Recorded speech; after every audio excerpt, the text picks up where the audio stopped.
Estamos ao vivo? Bem, para quem for entrando aí, boa noite, tá legal? Os comentários vão aparecer aí. Deixei minha colinha aqui do lado, tá bom? Então, hoje a gente vai abordar um pouquinho a temática do mandarim, certo? Um idioma que é muito conhecido aí no mundo inteiro. E é um idioma que está totalmente convergente com quem treina Kung Fu, né? Vai sempre tangenciar aí essa temática. Bacana? Antes de eu começar a nossa live, vamos aguardar o pessoal ir entrando, tá certo? Já tem uma galera entrando. Boa noite aí pro Eric. Boa noite, Maurício. A Ana aí já entrou. Boa noite, Ana. Shimu, Thaís está assistindo também. Acabei de sair de um treino com o pessoal do Kung Fu aqui do Itaim. Treino power aí, então meu estado já tá mais aquecido, tá legal? Isso aí, galera, vai entrando, tá bom? Vamos esperar um minutinho aí, um minutinho e pouquinho. Marcos, boa noite pra você também, tá certo? Boa noite aí pra minha querida irmã que tá me assistindo, dando sempre aquele apoio. Então, galera, vocês devem ter percebido pela chamada, tá bom, da nossa live, a gente vai falar um pouquinho sobre a língua mandarim, alguns conceitos sobre ela. Nada muito expert, tá bom? Até porque eu não faço há tanto tempo assim para ter tanta propriedade. Mas é bem legal introduzir vocês nesse assunto, tá bom? E eu também vou abordar algumas curiosidades acerca da língua, alguns parâmetros também, tá? Em relação à nossa própria língua, em relação ao nosso português. Tem coisas mais fáceis, coisas mais difíceis. Mestre Luiz, Fabiano entrou, boa noite, mestre. Aluno do Luiz Sérgio, ó, acabou de vir do treino também, boa noite aí, Luiz. Boa noite pra Nana. Gabi que tá assistindo, boa noite, Gabi. Legal? Então, se você não conhece nada de mandarim, zero, essa aula aqui, essa nossa conversa vai ser bem produtiva. E se você conhece alguma coisa de mandarim, sempre que você quiser, fique à vontade para colocar aí nos comentários alguma curiosidade que você queira, tá bom? Contribuir é sempre muito bem-vinda. Certo? Muito bem. 7 horas e 2 minutos. Eu vou dar a introdução e o pessoal vai entrando, tá bom? Até para vocês não terem que ficar esperando tanto tempo. Boa noite aí para os mestres que estão entrando. Mestre Antônio, mestre Garcia. Legal. Vamos lá então, ó. Vou falar sobre uma língua que chama mandarim, né? Uma coisa que é legal deixar sempre bem esclarecido é a diferença entre chinês e mandarim, certo? Vocês sabem a diferença? Então você comenta lá, eu falo chinês, eu falo mandarim. Tem diferença? É tudo a mesma coisa? São duas maneiras de falar a mesma coisa? Qual é a diferença, né? Então vamos começar por aí. Vamos começar abordando o que é mandarim, tá? Então para já adiantar, mandarim não é exatamente igual a chinês, tá bom? Se a pessoa chegar para você e dizer que ela fala chinês, te dizer isso, não necessariamente ela está querendo dizer mandarim, tá bom? Mandarim é uma a gente pode dizer, dialetos de todos os dialetos que tem dentro da China. Então se a pessoa comenta com você que ela fala chinês, ela pode estar se referindo a outro dialeto, tá bom? A diferença é que o mandarim, ele é um dos dialetos mais falados na China. Então provavelmente ela está se referindo ao mandarim, tá bom? Eu coloquei aqui um dado legal para divulgar para vocês. Ao longo, em torno de todo o globo, tem mais de 1 bilhão de pessoas que falam mandarim, né? Aí você olha e fala assim, não, mas só na China já tem mais de 1 bilhão. Aí que tá. Lembra que nem todo mundo na China fala mandarim, tá?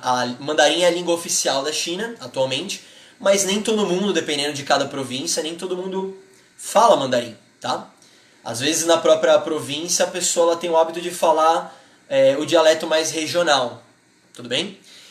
Então o mandarim ele é falado como língua oficial aí em 4 regiões, uma delas é a China, que é a mais predominante, tá legal? O pessoal já tá arriscando um chinês aqui, hein?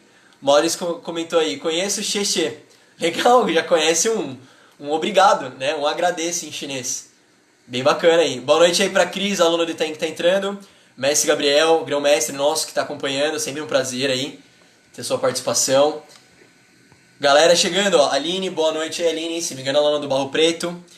E aí a Shimutaí já acrescentou aí, ó. Dadiahal. Dadiahal é como se fosse um olá para mais pessoas, né? Para um público em geral. Esse dia, se não me engano, significa família ou casa, né? Então, Ida é grande. Então, grande família. Bacana. Tudo bem até aqui? Legal? Então, resumindo, a diferença do mandarim para o chinês é que chinês é você falar, é correspondente ao idioma falado na China, que não necessariamente é o mandarim, pode ser outro, tá? E mandarim é um desses, não sei se eu posso, né, necessariamente falar idioma, mas um desses dialetos, tá? Que é o dialeto. Tudo bem? Então, via de regra, você vai ver algo escrito em chinês, é bem provável que você veja aquilo estando em mandarim, tá bom? Por que o mandarim é o predominante? Partindo agora um pouquinho da história, né, bem breve aí da China.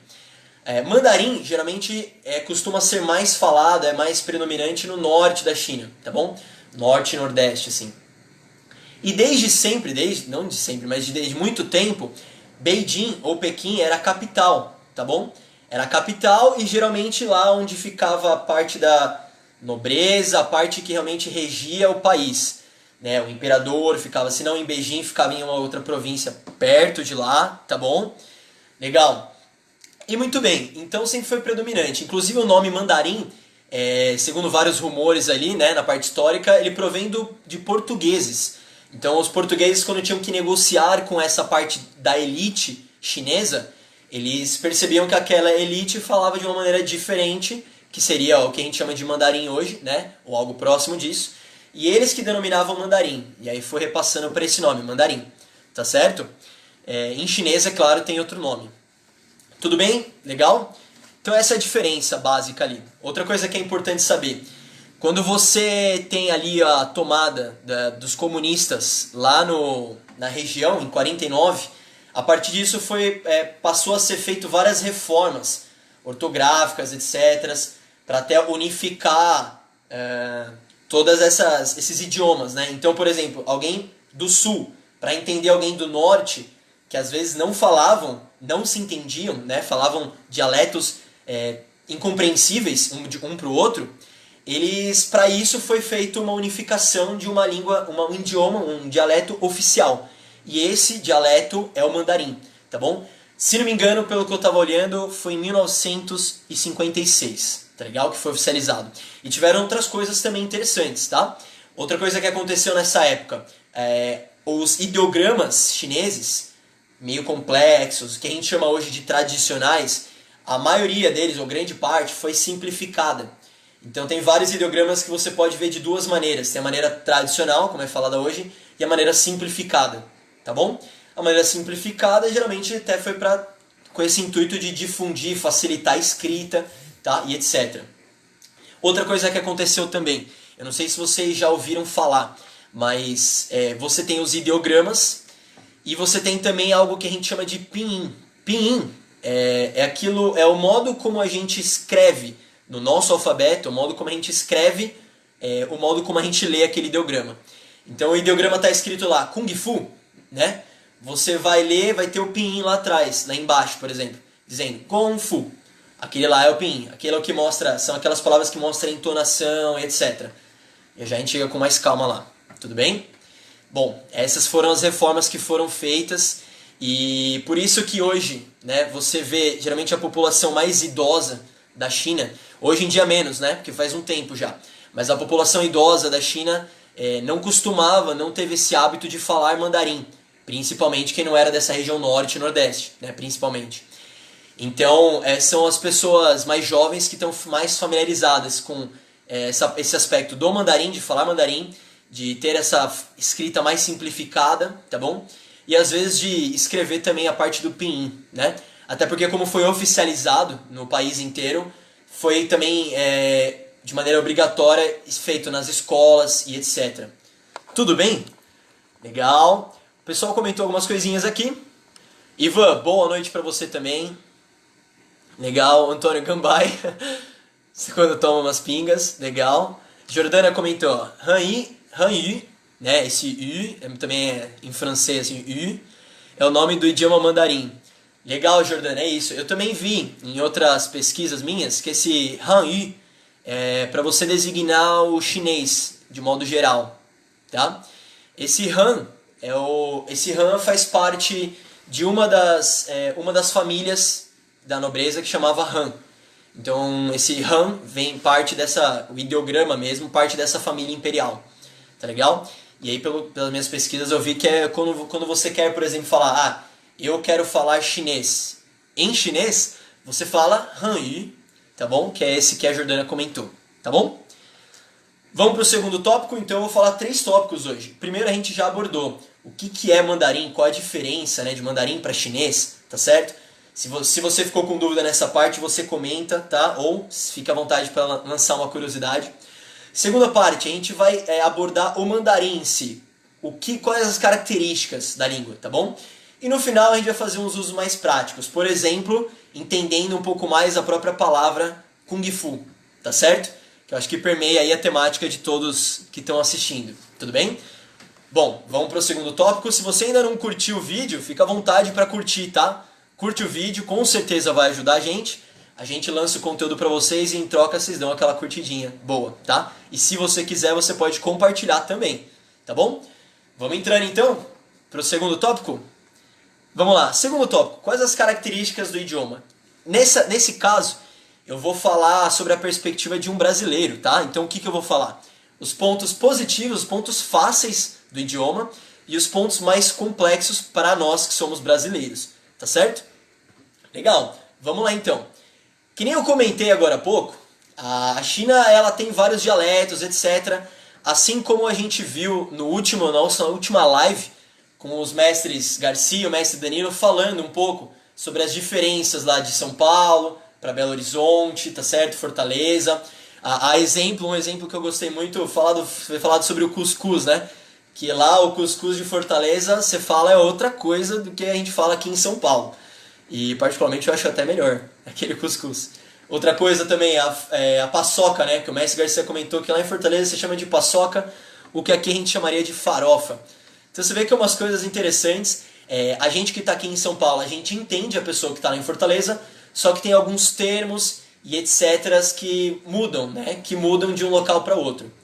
E isso na China acontece, por exemplo, você fala em mandarim, tem vários mandarins diferentes, só que de modo geral, um mandarim entende o outro.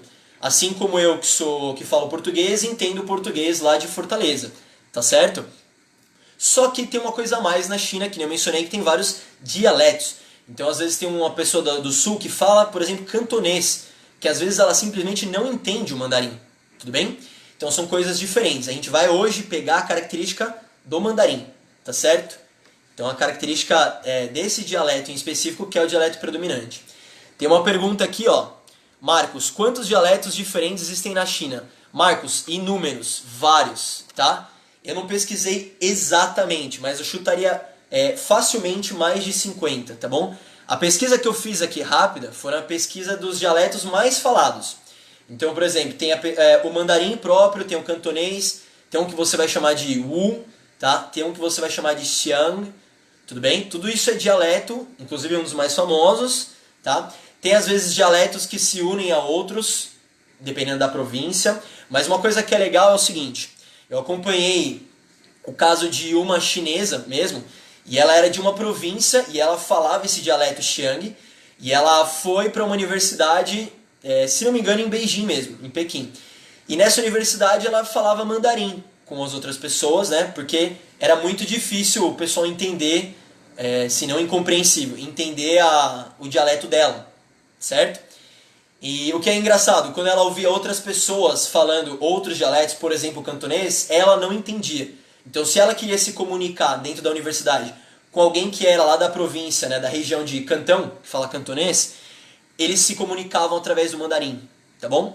Um relato que é engraçado é que essa parte do mandarim, ela falou assim de modo geral, é que é como se fosse mais uma simplificação. Então, para quem já sabe algum dialeto, acaba sendo muito fácil falar mandarim. Não é o nosso caso, né? Mas eu vou começar agora abordando um pouquinho as vantagens da língua do mandarim, em comparação ao nosso portuguesão aqui, tá? Qual é as partes que eu, na minha opinião aqui, eu achei fácil, achei agradável, e provavelmente o pessoal em português, né, que fala português também vai concordar. Primeira parte, quando você vai fazer a formulação, né, de frases no mandarim, etc., o mandarim ele não tem conjugação verbal. Que maravilha, tá certo? O que isso significa? Quando a gente fala aqui em português, a gente sempre está usando o tempo verbal, né, a pessoa que está sendo falada. Então, por exemplo, eu ando, né, ele anda, já mudou o verbo. Nós andamos, eu andaria, né, vós andais, enfim. Nem a gente sabe todos. E tem essa vantagem no mandarim. No mandarim você usa, via de regra, um ideograma, um significado só para aquele verbo. Então, por exemplo, se eu vou falar eu sou, você fala 我是, eu sou, tá? Eu ser, a gente poderia traduzir também assim. Então, se eu falo eu era, tananã, né? 我是, aí colocava, por exemplo, algum, né, sufixo de passado. E acabou. Então, para quem está aprendendo de fora mandarim, você vai perceber que é só você colocar um ideograma lá, aquela palavrinha serve para que ele corresponde àquele verbo. Olha que maravilha, né? Tá certo? Então isso é uma das primeiras coisas que ajuda bastante na formulação aí do mandarim. Você precisa aprender basicamente uma palavra e você já sabe aquele verbo por completo. Bacana? Outras coisas interessantes. Você também não tem aquela flexão em relação ao gênero e nem a plurais. Então vou dar um exemplo. Se eu falar ela é bonita, e se eu falar ele é bonito, você percebe que a gente muda a palavra? O a e o o no final lá do bonito. Isso não acontece também em chinês, tá certo? Não tem essa flexão ali em relação ao gênero. Tudo bem? O que ajuda bastante, né? Facilita a nossa vida que está aprendendo. Você grava uma palavra e pronto, tá bom? O que às vezes a pessoa pode usar para variar? Eu vou dar o exemplo de ele e ela. Quando você fala ele e ela em chinês, você fala a mesma palavra, você fala tá. Esse tá, ele é usado para ele ou para ela. E o que vai mudar? Às vezes o ideograma. Então quando você coloca o ideograma de ela, por exemplo, o radical vai ali de mulher. Tá certo? Então tá, quando você lê, só que você tá vendo o ideograma de mulher, pronto, você sabe que é ela. Mas ainda assim a pronúncia é a mesma. Bacana? Vamos ver os comentários aqui, antes de eu falar mais uma curiosidade legal. Gabriela comentando aí da minha sabedoria, muito obrigado. Estou na humildade aqui, depois de um ano fazendo chinês, compartilhando algumas curiosidades, tá bom? Bianca comentando, oi, boa noite pra você, Bianca. Daphne comentando, gramática no mandarim é muito fácil comparado ao português, também estou usando mandarim. Que bacana, Daphne, depois você compartilha algumas curiosidades, tá? Que você tem disponível. E realmente é muito fácil, mas eu vou já dar uns poréns daqui a pouco, tá? Mas vamos continuar na parte boa, a parte gostosa, a parte fácil. O mestre Antônio também comentou aqui, ó. Notamos a falta da conjugação verbal com os chineses que aprendem português, né? Pois elas acabam falando português assim também. Exatamente. E já eu vou comentar uma coisa legal que o mestre Antônio já deu o gancho aí, sobre como é que os chineses têm dificuldade aqui, como é que a gente tem dificuldade no chinês. Bem interessante isso que o mestre Antônio comentou. Já a gente volta para ele, tá? Vamos facilitando aqui então as coisas, ó. Chegando no tópico 4, a formulação de frase em chinês também é muito fácil. A ordem, sabe que você coloca sujeito, objeto, né? Sujeito, verbo, objeto. Então essa parte também é meio fácil, tá bom? Tem um lado bom nisso. O lado bom é que se você gravar a ordem da frase, basicamente você gravou como tem que ser falado, tá certo? O que é exatamente o oposto no português. No português, apesar de ser uma certa ordem, a gente tem muita flexibilidade nisso, muita. Então eu vou dar um exemplo aí pra vocês. Se eu colocar, ontem eu fui no restaurante, e se eu falar, fui no restaurante ontem, todo mundo entendeu a mesma coisa, né? Tem essa variação. Eu posso colocar, por exemplo, esse advérbio de tempo antes, posso colocar depois, tá certo? Fui no restaurante ontem, né? No restaurante eu fui ontem. Apesar de ficar esquisito, dá pra compreender e não tá necessariamente errado, certo? A gente tem essa flexão ali na hora de colocar. No mandarim não. No mandarim, via de regra, ele é bem fechadinho. Se você coloca, não tá o mais correto. Legal? Muito bem, ó. O pessoal comentando aqui. Viu eu? O Zé, grande Zé, aluno do Itaim ali comentando, ó. É tenso se falar de bonito e bonita, né? Porque você fala na rua pra uma pessoa, a outra pode interpretar mal, né? Já não sei dizer, Zé. Geralmente o pessoal se localiza muito essa questão verbal aí, essa questão de frase, pelo contexto.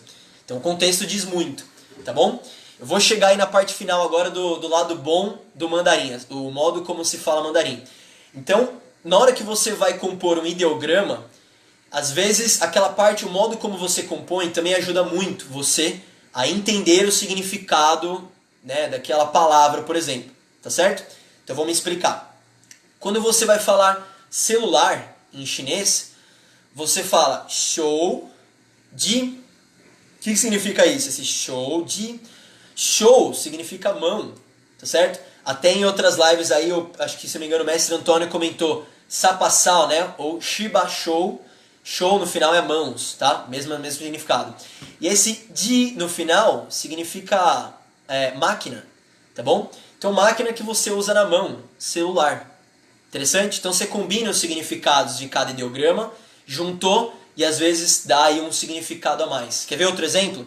Você vai falar avião em chinês. O que é um avião? Avião é uma máquina que voa, tá certo? Então você fala fei de, fei, voar. De máquina de novo, tá certo? Então, o chinês tem muito isso, né? O mandarim aí em específico. Uma última curiosidade. Você vai falar, por exemplo, trem em chinês. Trem, você fala huo, che. Esse che é carro, veículo, tá? E huo é fogo, então um veículo de fogo. E o que significa? Antigamente, o trem ele tinha aquela fumaça, etc., era feita a partir do carvão. Então você traz esse significado. Tudo bem? Legal?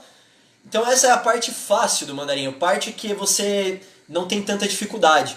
É interessante que a gente aqui do Ocidente, a gente olha o mandarim à primeira vista, a gente olha todos aqueles ideogramas e a gente pensa, ferrou, né? Complicado demais. Só que tem esse lado muito bom, inclusive um lado que na minha opinião é muito mais fácil que o português.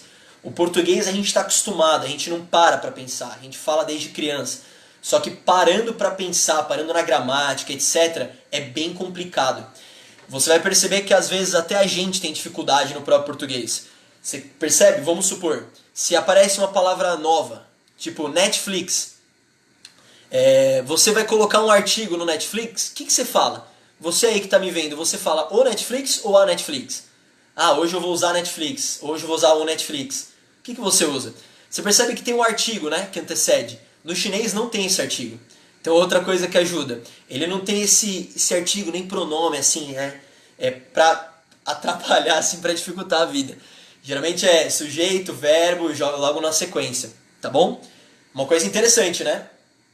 Isso é uma das coisas que o chinês também tem dúvida aqui pra gente. Então ele vai aprender toda essa parte de artigo e pronome, é muito complicado. Você fala, quer ver? Se você falar sofá, sofá termina em A. Só que o pronome que vem antes é o, né? Ou o artigo, né? O sofá. Então tem umas coisas, umas contradições, né? No português. Então a pessoa que está aprendendo português costuma ter essa dificuldade. Legal? Se alguém aí está aprendendo português também, pode comentar aí sua dúvida. Muito bem, essa é a parte fácil. Comentei ela. Qual é a parte complicada, na minha opinião, sobre o mandarim? Comentei, coloquei aqui umas coisinhas. O que geralmente o pessoal costuma observar, o chinês, ele é uma língua tonal. Então o que isso significa? Que dependendo do modo como você tonaliza, eu posso dizer assim, aquela sílaba, você vai ter um significado completamente diferente, certo? Eu vou dar o exemplo mais clássico de todos que estão aprendendo. Então se você fala, por exemplo, a sílaba ma, se você falar ma, você está falando mãe. Se você falar ma, você está falando cavalo. Certo? Então cuidado para não xingar a mãe ali, é de cavalo. O que você tem que fazer? Botar uma entonação diferente. E no mandarim existem 4 entonações.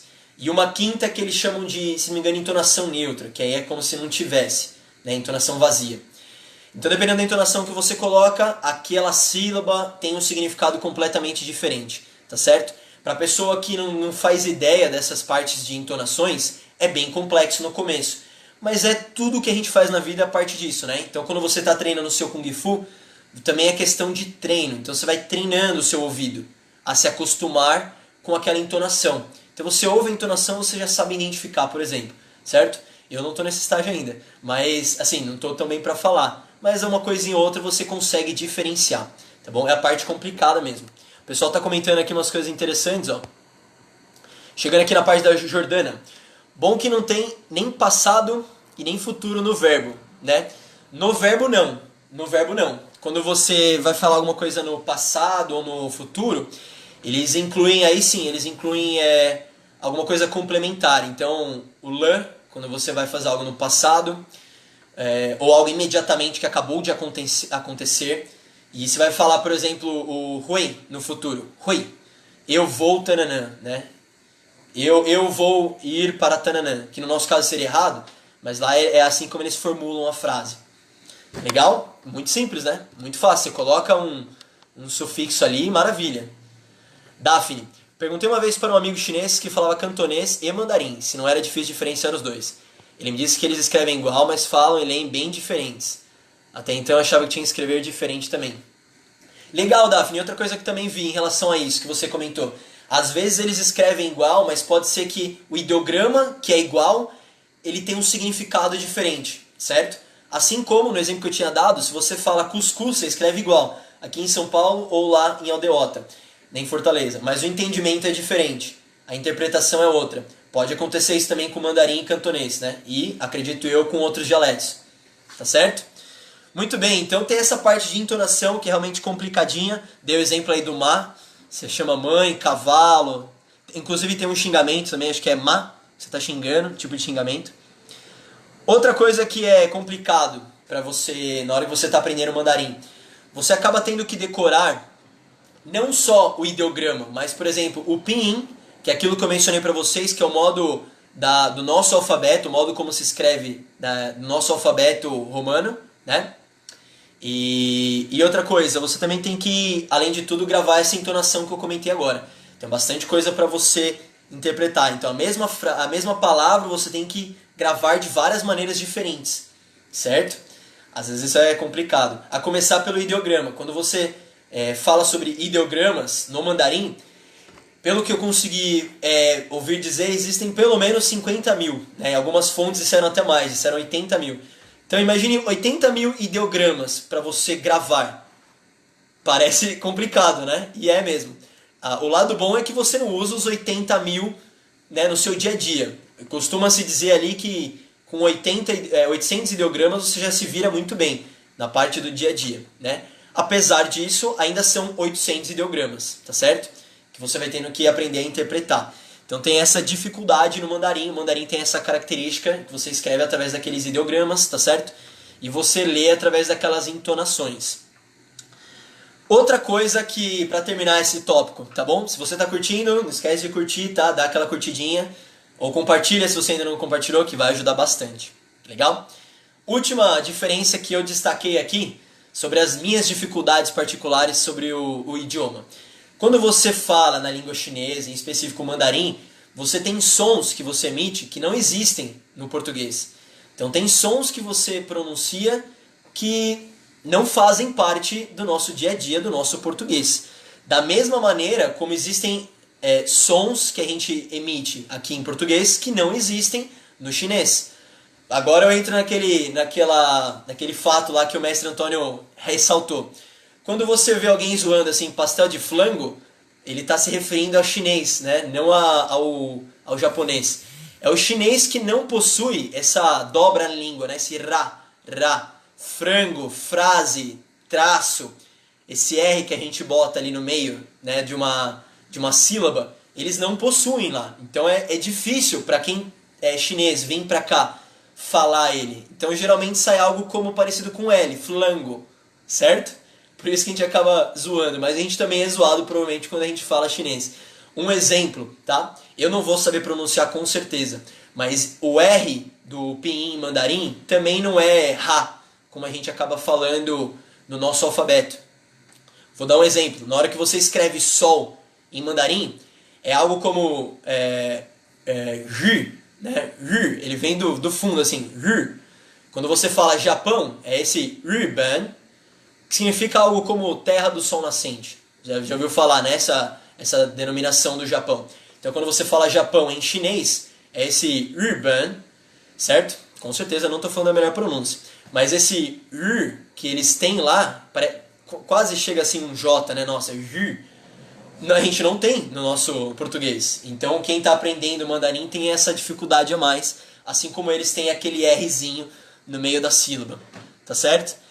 Legal, tá fazendo sentido para vocês? Curiosidades, muita coisa nova? Tudo bem aí?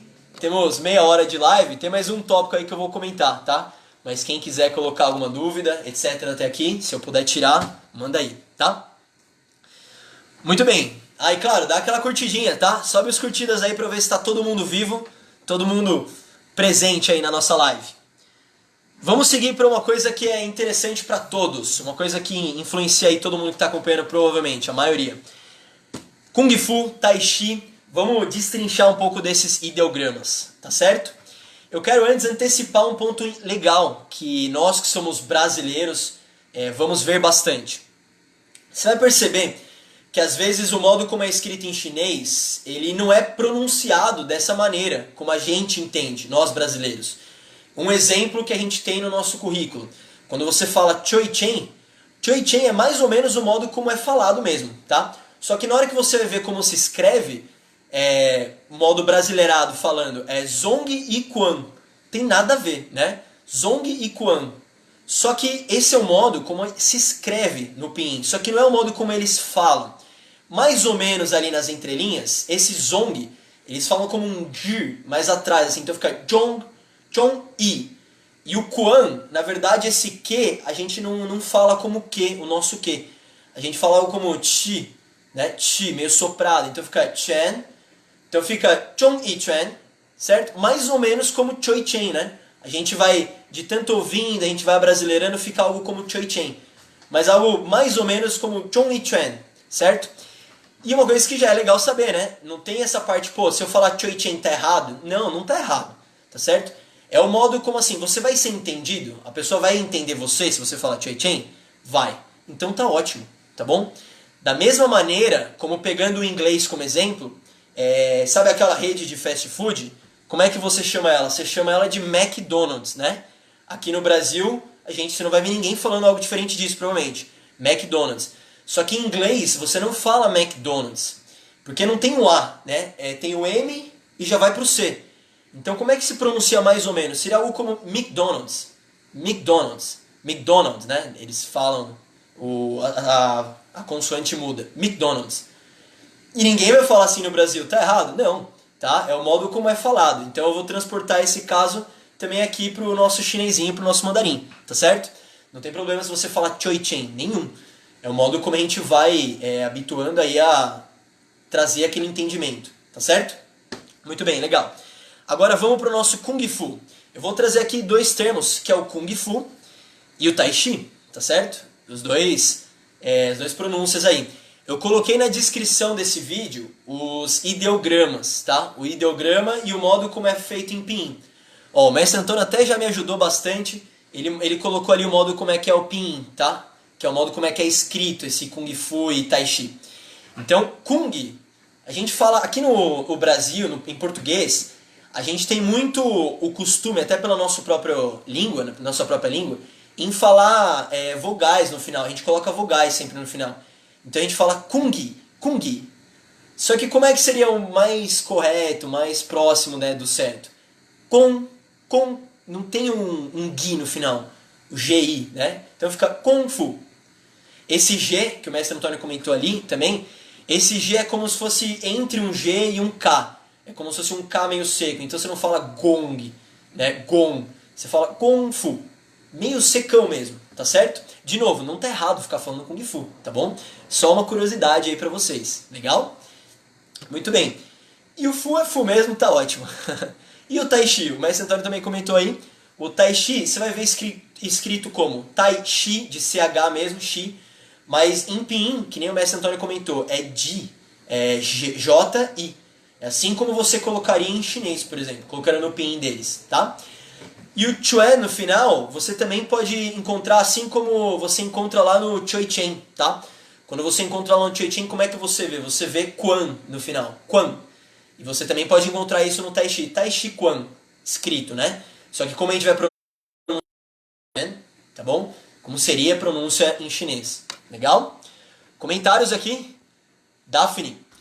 Comparando o japonês, que tem uma pronúncia super limpa, a pronúncia do mandarim é um super desafio. Às vezes você nem sabe se está falando certo ou se está enrolando a língua demais. Concordo plenamente. Eu vou passar bastante vergonha enrolando a minha língua aqui agora. Tá certo? Mas a gente tenta. Vamos treinando.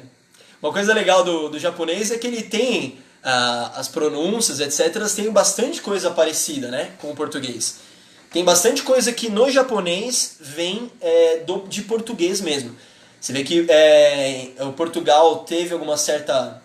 Eu não sei se eu posso dizer colonização, mas teve bastante trocas, né, de informações, etc. com o Japão. Tem bastante coisa no Japão que tem um pezinho ali no português também, né? Algumas derivações. Assim como no japonês, grande parte dos ideogramas é chinês. Que os japonês resgatam assim a escrita da China, tá? Muito bem, vamos lá então, ó. Esse Gongfu, tá?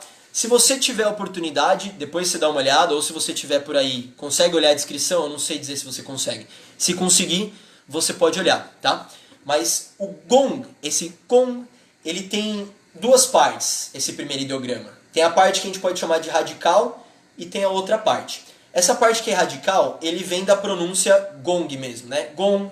E esse radical, ele remete a trabalho. Então quando você escreve trabalho em mandarim, né, na maior parte das situações, você coloca esse Gong. Gong, tá? Por isso que a escrita é igual, por causa desse radical. Esse radical significa trabalho. Então o que eu quero fazer aí com vocês, destrinchando esse ideograma? A gente entender juntos o que significa o Kung Fu. Quando um chinês fala Kung Fu, o que ele está querendo dizer, tá? Ó, agradeço aí a Daphne que colocou o ideograma, tá? Então dá uma olhadinha lá na ideia da Daphne, o que ela escreveu ali, o ideograma. Então a primeira parte, que parece uma bigorna, você vai aparecer, tá? Parece um I maiúsculo nosso, o I maiúsculo nosso.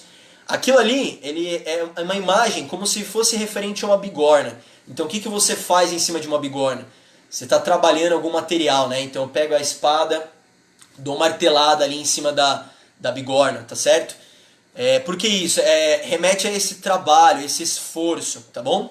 E a segunda parte do ideograma Gong ali, ele tem esse radical não, mas tem esse trecho que em chinês você pode ler como li, tá? Esse li significa força, tudo bem?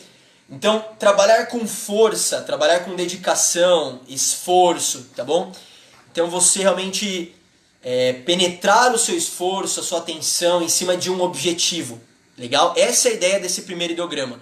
Então você realmente, que nem o mestre Gabriel costuma falar bastante, você encaminhar o seu propósito para alguma coisa. Tá certo? Então esse primeiro ideograma tem essa ideia mais enraizada, mais forte. De trabalho, de mérito, tá? Legal? Então o segundo ideograma aí tem a questão de força. Vamos para o segundo ideograma, não, a segunda parte, né? O segundo ideograma agora do Kung Fu, você vai ler ali, ó, você vai ver o da Daphne, tá? Parece uma arvorezinha de Natal, né? Essa arvorezinha ali, tá bom? O que quer dizer essa arvorezinha que a gente lê aqui como Fu? Esse Fu, se você pesquisar ele no literal, ele significa marido, tá? Ou você também pode ver aí como homem, adulto. Mas no literal, se você colocar assim no Google Tradutor agora, colocar esse ideograma, o Fu, você vai ver que tem a tradução como marido. Curioso, né? O que significa esse marido? Então aí a gente já começa a partir um pouco para história da China, a cultura da China. Então antigamente ela era uma cultura bem patriarcal, né? Tinha bastante aquela questão do patriarcado. Então era uma honra para a mulher, etc. naquela época, né?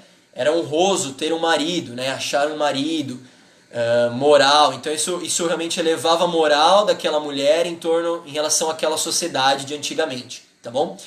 Muito bem, trazendo para os nossos dias atuais, você pode interpretar esse ideograma de Fu, de marido, trazendo como essa questão moral, essa questão honrosa, tá certo? Então é isso que mais ou menos a gente pode interpretar desse ideograma. Vamos juntar então os dois, tá? O Kung Fu ou Gong Fu. Esse ideograma você pode juntar e colocar aquele trabalho, aquela dedicação, aquele esforço em prol de algo honroso, de algo que eleve a pessoa que você é, né? Que te realmente eleve a sua moral, etc., né? Que você acha ético, que está de acordo, que está alinhado com os seus pensamentos, enfim, tá certo? Então é esse treino de habilidade, é esse esforço que você encaminha para algo que te traz algum benefício, sabe? Ético, moral, espiritual, né? Tá certo? Então por isso que você pode falar, tem isso na série Marco Polo. Quem viu aí vai pescar bastante essa referência. Na série Marco Polo tem um professor lá, né, um mestre que é cego, e ele está ensinando o discípulo dele, que é no caso Marco Polo, e ele fala assim, ó, a pessoa, um bom artesão, por exemplo, ele também usa o Kung Fu. Né? A pessoa que é escriba também usa o Kung Fu, ela está lidando com essa parte de esforço em direção ao que ela gostaria de desenvolver, né? Algo que traz benefício para ela, algo que melhora ela como pessoa, tá certo? Então por isso que você vê esse significado, e agora a gente destrinchando os ideogramas faz bastante sentido, né? Bacana? Ó, galera, o mestre Antônio comentou aqui, cada um fala que veio do outro. Então, as derivações das artes, difícil você dizer quem está mais certo, quem está errado.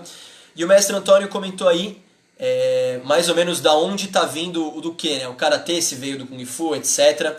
Eu não vou entrar nesse mérito, eu não tenho tanta propriedade para entrar nesse mérito, nem quero causar essa intriga aí. Mas, de modo geral, são artes derivadas, isso que a gente pode dizer com bastante certeza, tá bom? Daphne comentou ali também, ó, quem quiser pegar como exemplo, a gente vai agora para a parte do Tai Chi Chuan, tá bom? Penúltimo comentário da Daphne. Daphne tá sendo meu auxiliar, mora aí. Obrigado, viu, Daphne? Os 3 ideogramas de Tai Chi Chuan, tá? O que é esse Tai Chi Chuan? Então vamos começar com o Tai Chi. Como a gente vai pronunciar mais ou menos ali em mandarim? Então esse Tai é Tai mesmo, tá? Talvez a maior diferença é que quando eles pronunciam Tem em mandarim, eles falam soltando o ar. Então fica Tai, Tai, em vez de Tai, né? Chi, a gente pode ler, que nem o mestre Antônio comentou lá, como aquele J. E como é que aquele J a gente lê? É mais ou menos um D nosso, tipo dia, sabe? Di. Então, Tai, Di. E esse Tai Chi, né? Tai Chi, o Tai significa demais, demasiado, supremo, né? Em algumas traduções. Então, o Tai, ele tem essa questão de exagerado, tá bom? Realmente algo, né, bem grandioso, bem demasiado. Um exemplo, quando você fala que algo na China está muito caro, está caro demais, esse demais seria esse Tai. Então fica tipo Tai Guailan, né? Muito caro, caro demais. E aí vem esse Tai, tá bom? Muito bem, então se você traduzir, você pode traduzir ele como supremo, tá? Vamos pegar esse significado por enquanto. O Di, ele tem como significado polaridade, ou polos, tá bom? Então, pegando esses dois, Tai Di tem essa suprema polaridade. Vamos traduzir dessa maneira? Então, suprema polaridade, como assim? Isso, a gente trazendo para aquele símbolo do Yin Yang. Quando você treina Tai Chi, é inevitável você acabar dando de cara com esse símbolo Yin Yang. Porque o Tai Chi ele também tem esse princípio, logo do nome, logo de cara. Então essa suprema polaridade ela supõe ali esse trabalho em cima dos dois polos, o que naquele símbolo seria o Yin e Yang, tá bom? Esse trabalho dos dois polos é essa suprema polaridade. Então você nunca, por exemplo, exagerar algo, nunca pecar pelo excesso de um, você está sempre equilibrado, tá bom? Então esse Tai Chi tem esse significado, supremo polo. E esse Quan no final, esse Chuan, né? Ele já é uma coisa à parte, tá bom? Quando você fala Tai Chi ou Tai Chi, é uma filosofia pura e simples, essa filosofia que também é abordada no Yin Yang. Então nunca pecar pelo excesso, sempre estar no equilíbrio, sempre realmente ser mais ponderado, tá bom? Ter aquela temperança, tá certo? Quando você fala Chuan, esse Chuan ele tem o mesmo significado igual o Fuxin Chuan, por exemplo. O Chuan no final é esse Chuan, tá? Ou Konikyu, que você pronuncia como Gong Li Quan, né? Que seria Chuan, significa punho, tá bom? Então, Tai Chi Chuan, o Chuan no final, que se pronuncia Chuan, é punho. Então, quando você faz Tai Chi Chuan, você está fazendo esse treino do Tai Chi através de movimentos com o punho, com o corpo, né? Mas de certa forma, mão aberta, tá bom? Movimentando parte de punho, punho livre. Você também vai ler por aí, mestre Antônio com certeza consegue me confirmar, você lê muito, por exemplo, quando a pessoa treina o Tai Chi com espada, aí já não é mais Tai Chi Chuan que eles falam, Tai Chi Jian, é o J-I-A-N, Jian. E o que significa esse Jian? Espada.